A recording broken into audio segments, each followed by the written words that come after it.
Its energy surrounds us and binds us. What's up, everybody? Thank you for joining us. On our pilot episode of Carbonite Convos. I'm Nick, and this is my buddy Alec. Pretty much, we're just a couple big Star Wars fans that just wanted a channel to just share our thoughts, our theories, a lot of different stuff about Star Wars. This is our intro video, so it's going to be unlike a lot of our other videos, a lot of our other podcasts and everything. Today we're just kind of doing that intro, just talking about some of our favorite characters so you can see a little bit about what kind of Star Wars fans we are. But, before we get into that, we're just going to tell you a little bit about ourselves. Alec, you want to go? Yeah, what's up, guys? Again, thanks for joining us. Like Nick said, I'm Alec. A little bit about me. From Bradenton, Florida. Me and Nick actually grew up right down the street from each other. We met when we were about 12 years old. In Little League Baseball, and we've known each other for over 10 years now, so established quite the friendship here. Star Wars wise, to be honest, I'm fairly new. I didn't really watch them or read about them or anything when I was a kid, and I really didn't get into Star Wars until I went to college. And I finally dove into watching all the movies and reading about it, and finding out information and all these characters and the stories and everything, and I fell in love with it very quick. Also a huge Marvel fan, which is going to be a big part of what we talk about on here as well. Absolutely huge Spider-Man guy, probably the biggest Spider-Man fan you'll ever meet. We talk about that quite a bit. And again, just like Nick said, we're just looking for a way to voice and express our opinions, thoughts, cool things we learn or want to talk about, or that the community wants to talk about as far as any sort of fandom things and just stuff that we think is really, really cool. Yeah, definitely. Kind of piggybacking off of what Alec was talking about, it's not only, our thoughts, it's going to be, some new theories. We're going to have some hot takes. So, you're probably not going to agree with everything we say. We'll do new Star Wars news. It seems like every week we're getting an update on a new show, a new comic, something. So that's definitely going to be a big part of it as well. And also, unfortunately, we can't highlight them right now because, due to the COVID situation, we are not with our collections right now. But we have a pretty sizable Funko Pop collection, along with just a lot of Star Wars and Marvel memorabilia. So we're excited to show those off because that's a big hobby of ours. When we're Alex in Arizona right now, I'm in Florida, but I actually live in Pittsburgh. When we visit each other, that's a big part of, what we do is just going out looking for new stuff like that. But, again, a little bit about me. Like Alex said, we kind of grew up together pretty much. We met playing baseball. We both continued our baseball careers in college. Alec is we're kind of, in a way, both still with baseball for sure. I went to a school in Pittsburgh, Pennsylvania, D3. Alec played D2 in West Virginia. He's now coaching for that team, and I am actually working for the Pittsburgh Pirates. So, both working in baseball and loving every minute of it. Another big part of the show that I want to hit on before we get into, the characters that we were going to talk about today, we're going to try to go to as many Comic-Cons as we can. Personally, I've been to Tampa Bay Comic-Con every year since 2015. So, a good solid 5 years there. Hopefully we can go this year with everything going on. Also, Steel City Con that Alec's been with me too, and also Three Rivers Comic-Con. So those are a couple big Comic-Cons in the Pittsburgh area. Other than that, that's pretty much it about us. Alec, before we get into the characters, you want to talk about what's your favorite movie, so everybody gets a feel for the Star Wars. Yeah, so for me, it's kind of a toss up between two of them. Obviously, the majority of people probably are going to agree with me here. Revenge of the Sith is absolutely unreal, right? Really seeing the hierarchy of Anakin's full character arc, and obviously wrapping up the prequels and transitioning into the original trilogy. So it's kind of a tie really between that, and I am an absolute huge fan of Rogue One. I thought that was incredibly well written. I thought that Jyn Erso was an awesome character. I thought it was amazing how it literally translates right into A New Hope. The entire thing, you can see the battle in space, the scene with Leia at the end, all those sort of things. It's hard to decide, and it's hard to put one on top of all the other ones. But I'd say it's very, very close, and I think it alternates depending on which I've most recently seen, as which is going to be my favorite. How about you, Nick? Definitely. Big fan of Rogue One, like you said. That's not my favorite, but just wanted to clarify it. Love Rogue One, love Revenge of the Sith. Those are two movies that are really up there for me personally. And this has just changed recently. For the longest time, it was Empire Strikes Back. I couldn't really explain what it was, but I loved the whole, just the intro of Boba Fett. I loved, the whole Hoth scene. I just loved everything about Empire Strikes Back. It's one of the longest movies, but I couldn't really pinpoint what I liked about it. And then I was watching A New Hope, and it just kind of hit me. Like, I've watched A New Hope, countless times it seems. And if I ever have to pick a Star Wars movie just to have on in the background, it's A New Hope. There's nothing like just having that classic, original Star Wars. My dad, he's in his 50s. I know he grew up, he went to the theater to see all the movies. So, I wish I could have experienced that. But A New Hope's definitely my favorite just because, like I said, it's the OG Star Wars. You get to see all these characters for the first time. Luke, R2, Kenobi, just everything about it. I just love it. It's, when you look at it, it's a pretty simple movie. It pretty much has, three different scenes. It's, Tatooine, then they go to the Death Star, and then the space fight afterwards. So it's pretty much, to me, I've always broken it up into three parts, and I love every part about it. I'm trying to think if there's anything else. After that, I love Revenge of the Sith. But think if you guys are all ready, if you're ready, we can transition into some of our favorite characters. My favorite character by far is Anakin Skywalker, right? And I really don't have to say why he's my favorite. I think most people know. But just his story arc and his attachment. I know it's not exactly the Jedi way, but I think it's a very emotional attachment that you kind of get a feel for, the love for his mother, his love for Padme, his, attachment to R2 and Obi-Wan and all the people around him. I think that's a trait that Jedi, obviously they don't have, but sometimes it's a trait that they should have.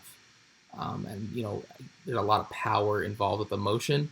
Yes, he was corrupted within that emotion, but if Jedi were able to train emotion in the proper way, I personally believe that it would add a almost unstoppable firepower behind their true strength. Definitely. Couldn't have said it any better. Anakin is actually fourth on my list, Anakin / Vader. But Alec went into that one, so I won't waste any time. My personal favorite, R2-D2. I love that dude just because, he is always there when you need him, whether it's opening up a door, saving someone's life, having to kill a couple droids, getting you the information you need, having the map to find Luke Skywalker. He is always there, just in the clutch. He's just that character that, I think he's quite often forgotten about. And I think it's actually pretty unfortunate that he didn't have as big of a part in the sequel trilogy because he really didn't do too much after Force Awakens. And even in Force Awakens, he wasn't in it too much. But by far, R2-D2 is my favorite, for all the reasons I just said. He's just the character that you can count on the most. And what I like about it, too, going back to Alex's favorite characters, nobody really cares for droids. But, the relationship between R2 and Anakin and even Ahsoka and R2, it's something that it says a lot that these people are willing to risk their lives to save this droid. So I think, he's much more than a droid, especially in my book. I'll jump into my number 2 and then we'll bounce back to Alec. Number 2, easy, Yoda. Master Yoda is my favorite, one of my favorites, just because he's the wisest guy you'll ever meet. 900 years old, and there's not too much to say about him, just because he always knows what to say, even if it's not what you want to hear. He's like that teacher that he's right, but you don't want to admit he's right because it's like I said, it's not what you hear. Really quick, I guess my favorite Yoda version would probably be the Yoda in the prequels. I love that we're able to see him in his prime, even though he's still like 800 something years old. We get to see him have an awesome battle with Darth Sidious. We got to see a pretty cool one with Count Dooku, and just how many apprentices and just people he's seen fall away from the Jedi Order, and he still has hope. He gets a glimmer of what's going to happen in season 6 of the Clone Wars. When he goes on his personal quest, he knows what's going to happen for the most part. But Alec, if you want to, Yeah, I completely agree with you, especially in the Clone Wars story arc, season 6. I actually just recently watched that, and it's full of emotion and him able to communicate with Qui-Gon and learn how to be a part of the living force. I mean, that was incredible story arc because it hadn't really been talked too much about before. We knew he turned into a force ghost, but it never really talked about how or why up until that point. I thought it was really cool. Number 2 for me, again, probably a very popular opinion, Boba Fett, right? The OG bounty hunter. No, he's not the first one you technically see, but if you walk up to a random stranger on the street and say, "Hey, tell me a bounty hunter from Star Wars," they're probably going to say Boba Fett, right? Just that, the whole scene with him and with Han, and obviously that super recognizable beat up Mandalorian armor. He's cool, and he's been a favorite character of many people for a long time. He's dope, man. He's just cool as can be. Next up on my list, again, pretty popular, Obi-Wan Kenobi. More so than the Ben Kenobi side of his story. I mean, he's not in it for long as Ben Kenobi, but especially after watching Clone Wars again, and me being a very, very big fan of the prequels, his contribution to the story is huge, right? No, he wasn't necessarily the best master for Anakin, but obviously he did his very best. And the brotherhood and the friendship they were able to establish with each other, I thought, simply put, was awesome, right? He, did everything he could for Anakin. He did everything he could for the Council, and it makes it even more heartbreaking. And obviously, in the story of Revenge of the Sith with the battle on Mustafar, and that whole scene, it's obviously very emotional. People are very attached to it. And I think, just his contribution, I mean, it goes without saying, one of the strongest Jedi out there. Definitely. Up next for me, and don't worry, they get a little less cliche as the list goes down, but mine's Luke Skywalker. He's the classic. He's the OG. No, he's not the first Jedi. He's not even close on the list, but, he's pretty much one of the first Jedi we see in action. I know we saw a little fight scene between Ben and Darth Vader, but you still didn't know too much, and it's almost like we grew up with the Jedi with Luke. Throughout the character arc we see in Anakin, whether it be in Clone Wars, the sequels, not the sequels, sorry, the prequels, the comics, anything, you always see this sliver of the dark side in him. Obviously, everybody knows he turns into Darth Vader, so you just see this as foreshadowing, knowing what's going to happen. Obviously, we know Luke, he had every chance, like Anakin, to go down that path. His parents were, at the time, he thought his parents were dead. He came back and saw that his aunt and uncle, the only parents he ever knew, were dead too. So, he had plenty of loss as well. And he just kind of defines the light side. He had every chance to turn, especially in Return of the Jedi. But, he was a Jedi like his father before him. And, he wasn't able to be seduced by Palpatine, which I love because I hate that dude. Love the character. I like the actor, but man, I hate Palpatine. If anyone wants some cool insight on, what you're just talking about there, Nick, you actually recommended this to me and I watched it. Episode 2 of The Gallery on Disney Plus, when Dave Filoni really dives into his thoughts of the original trilogy and Luke's story. Super emotional. You can obviously see his passion for Star Wars in it, which makes it even better, knowing how he worked on Mandalorian and Clone Wars and all that. And I'll tell you what, not to interrupt really quick, No, but go we for it, need man. to have a podcast solely about Dave Filoni, because I feel like I could talk about that dude for hours. Like, just the how much you can tell he cares about Star Wars, and I've never seen someone that I relate to in the Star Wars world as much as him, because like I live and breathe it. Obviously there's things out in life that are more important, like family, friends, all that kind of stuff, but Star Wars makes me happy. And um, like I said earlier, what they put out, I'll enjoy. And I think that Dave is the same way. So just for future, that we brought it up, we should have a show about Dave. We'd have a lot of content down for there, that. especially that episode of Gallery. You want to go ahead with your next? Yeah. So next two on my list kind of go hand in hand with each other. Again, after watching Clone Wars and seeing the new season and all that, having an even bigger appreciation for them. General Grievous and Count Dooku, right? So I definitely want to have an entire show just dedicated to Grievous, just because he's not really talked about all that much. Because one, he's incredibly powerful, right? Slayer of Jedi, he's killed countless amount of Jedi, and how he came to be the droid armored general, from his like his organism form, has an incredibly powerful story about how strong he is. Grievous the Heartbroken is I'm not sure if anyone knows about it yet, but we're definitely going to dive into that, and something I'm super interested in. Then the next is Count Dooku, obviously being the commander of the droid army, and kind of having a say over Grievous, and seeing his role in Clone Wars is super interesting. Just like in the episode where Yoda is learning to be a part of the Living Force, where he sees the temptation of what if the dark side hadn't corrupted Dooku? What if Qui-Gon wouldn't have died? What if all these things would have happened? And you see all these Jedi at the temple, and it's almost too good to be true.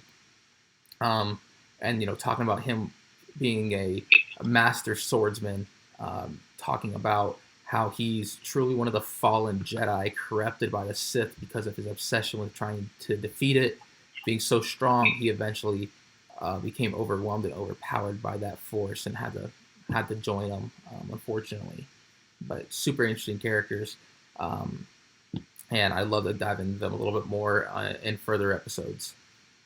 Couldn't have said it better. My next two, I'm not going to say anything about them: Anakin and Darth Vader, and then Obi-Wan, but we already covered them. So now, someone that crept up on my list, in the past couple of years, Ahsoka Tano, especially after season 7 came out. Going off what I said about Luke, I think it's more true about Ahsoka is that she really defines the light side. And if you ever want to hear some really interesting stuff about Ahsoka, just look at some of the work that Ashley Eckstein, her voice character, has done. Look at some of the things she says about her in the media and all this stuff. She makes some great points. One thing that I like about her is, just everything through season 7 to season 6. She had the opportunities to join the dark side as well, in a sense. But even when she was tempted with that, you kind of knew, you knew what was going to happen. You knew that she wouldn't be one to, go down that path.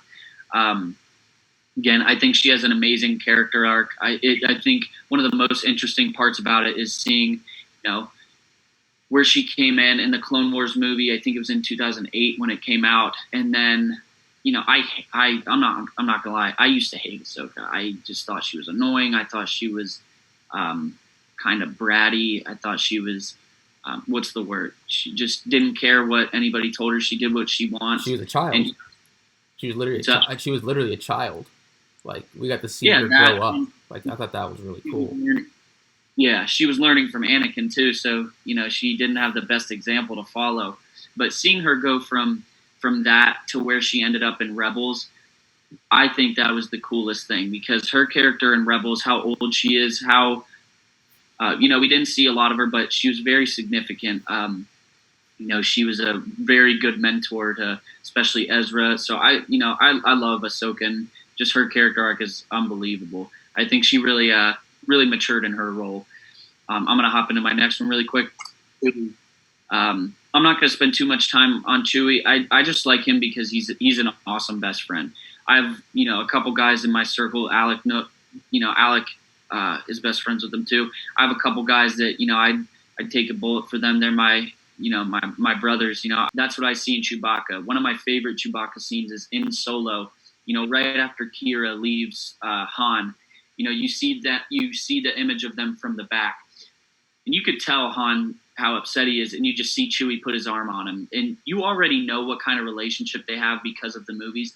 But in that moment, that's when you can kind of see that's where that brotherhood and best friend relationship formed. And I love Chewie. I think he's dope. I'm getting goosebumps thinking about the scene where Han's killed and the scream that Chewie lets out, and how just true pain and suffering he goes through in that moment, because he literally lost his brother. Like he lost his best friend. And then going off of that, powerful. When Leia dies. Sorry, go ahead. Sorry. Yeah, it's extremely powerful, man. Like it's, again, got goosebumps thinking about it right now. It's unreal. Then same when Leia dies, you see him just fall to the ground on his knees, bang the ground, because he already lost Han. They lost Luke in a way. I don't think they knew he was a Force ghost or anything like that. But he lost Luke, and then he lost the third of the trio, and you could tell how much he cared about them. And I guess that's the hardest part about being one of those creatures in the Star Wars universe that lives much longer than humans, is you develop these attachments that unfortunately don't even come close to your lifespan. But Alec, let's get into your next one. Yeah, so next on my list, kind of funny reason, Mace Windu, right? Like first, who doesn't love Sam Jackson, right? That man is in literally everything, hundreds and hundreds of movies, and kills every single role. He's awesome, right? When I was a kid, when I was first getting into Star Wars, I had known about it a little bit when I was a kid, not too much. I hadn't seen every movie or read or anything, and just knew very, very basic things. And what I did know is that his purple lightsaber was awesome. Just because it was different. It wasn't blue, green, or red, which are obviously the traditional ones. His request to have purple, I thought fit his personality awesome. And I always, when I have the option, like when I played through the Fallen Order video game, went with the purple lightsaber, right? Just so every time I have an ability to have that customization color, purple's the go-to, because I just think it's really cool. And then more about Mace Windu, as his character, he's incredibly powerful. Seeing Clone Wars and seeing the prequels again, being a huge fan, it's interesting to see why he makes the decisions that he makes. Not saying that he's wrong a lot of times, but he's not exactly right all the time. But I think what he's able to do is the opposite of talking about the reason why we love Anakin so much and his emotion, is that Mace Windu literally has almost zero emotion, and he's able to make smarter decisions because he's not attached to anybody. So yeah, so he's able to cut the connection of emotion, and he's able to make smart and intellectual conversations and decisions because he's not using emotion. He's using cold hard evidence to do so. Definitely. I'll hop into Ray. I'll hop into mine, and then you go into yours. Obviously you just heard what I said. It's a hot take, but I love Ray. When Force Awakens came out, that was a big time for me, because in 2015, January 2nd of 2016, I just moved away from Florida. I moved to Pittsburgh to play baseball. It was the first time, being on my own. And I didn't think Star Wars was coming back. But then Force Awakens came out a couple, I don't know, like a week and a half before I left. I remember, I saw it the night it came out. Then the night I got to Pittsburgh, It's now my favorite movie theater, the Waterfront in Pittsburgh. Me and my dad saw it again, and I just fell in love with that movie. I fell in love with Rey. I think she's awesome. There's not too much to say. Well, there's a lot to say about her, but we'll have future shows about Rey. I don't understand why everybody hates her. I think Daisy Ridley did as well as anybody could play that character. I think she did awesome. I love the character. I wish some things could have been different about her and the trilogy as a whole. But love Rey, just because she was on her own her entire life. She had to do it by herself, and then it was just it was the Force that brought everything together. And again, we're gonna have another show about the Force alone, because it's incredible how how that works in the Star Wars universe, but also how that works in our lives, because there's a big overarching theme of spirituality in the Force, and it's always moving, it's always got something in the works, and I think that worked out perfectly for Rey. I love the way she developed, love her character, love the actress. So overall, awesome character. Absolutely. Alec, you can hop into your last one, and then I'll finish it off. Yeah, I was a big fan of when her lightsaber was made at the end of Rise of Skywalker. The fact it was made out of her staff, that was really interesting. As long with the lightsaber color, I'd love to get some more info on what happens with that, and how her character continues to develop. But not sure if we'll ever get that or not. But no, we will. Hopefully, and, leading up to Rise of Skywalker, they said the end of the Skywalker saga. I don't know, they're going to keep if it's making money, they're going to keep making it. Do I think we're going to get these answers soon? No, but there were so many things from Rise of Skywalker that left you with so many questions, and whether it be a movie, a TV show, whatever. The Skywalker saga isn't over, and I'm pretty confident in that, so I'm sure it's going to be back. But sorry to interrupt. Go back. Go back. For sure. So last on my list, super interesting character, I think. And again, after watching Clone Wars, I was a huge fan of the show and all the episodes. I fell in love with Master Plo Koon. One, that voice is awesome and super recognizable. Not quite on the Vader-esque level, but if you heard that in the background, you probably automatically know that was Plo Koon. Two, I think it's really interesting how he has to wear that mask and that breathing apparatus. Obviously, because oxygen is poisonous to him, it would literally kill him. And I love the fact that he was a huge part of Ahsoka's development. Obviously, him being the one who found her and brought her to be a youngling. I thought that was super interesting, and throughout the whole show, Plo Koon and Ahsoka have a very, very close attachment. He helps her all the time, whether it's teaching her a lesson or getting her out of trouble or anything like that. I thought that was really cool. And then Plo Koon, countless times throughout the show, saves everyone. Whether it's on a rescue mission for Anakin and Obi-Wan, whether it's to help Ahsoka, whether it's to go in and lead a clone army, whatever it is, he's adaptable to any situation, and I think that's really cool. And I think he's a super underrated character and almost an MVP caliber Jedi because of everything he's able to do. Definitely. I guess I'll finish it off. Going off of what Alex said about this Clone Wars theme we got going on, I am finishing it off with Captain Rex. I like Captain Rex. Just first of all, he's an awesome leader. He never leaves a man behind. He always follows protocol, but he knows when to break that. One of my favorite moments, showing that side of him is, I can't remember the episode or even what the clone's name was, but when he finds the rogue clone that ended up having a family, he was a deserter, but he knew that what that clone had was what was best for him, and he even talked about it, that he thinks about it all the time. Obviously they're not all the exact same, but they think about the same things for the most part. I don't know if he wanted to admit that, but I know that he was jealous of what this clone had because he was more human than Rex in that moment. Excuse me. But another part that I love, that I think is a big part of him, was that he was able to, fight his inhibitor chip for as long as he could. I thought that was really cool. And then finally, I just love the development from Clone Wars to Rebels, and then, them confirming that he was at the Battle of Endor in Return of the Jedi. So I definitely hope to see more of Captain Rex, between Return of the Jedi and Rebels.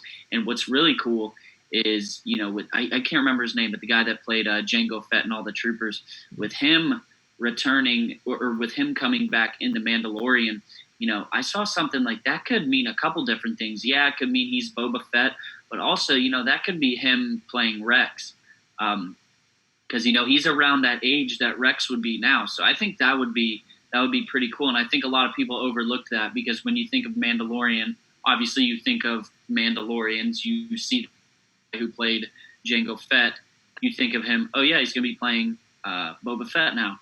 But I think there's a big possibility that you could see him play Captain Rex, or if not Captain Rex, a different clone trooper. But if they're going to have him play any clone trooper, it better be Captain Rex. Absolutely. Alec, do you have any? What's up? No, I feel the same way. By far, my personal favorite clone. I really like how, obviously, he fights his inhibitor chip as long as possible and really establishes himself as his own character, and that they use his likeness in Empire, in Return of the Jedi. Thought that was awesome. Just a nice little background Easter egg that I think made fans happy to know that he's alive and doing well. Super awesome.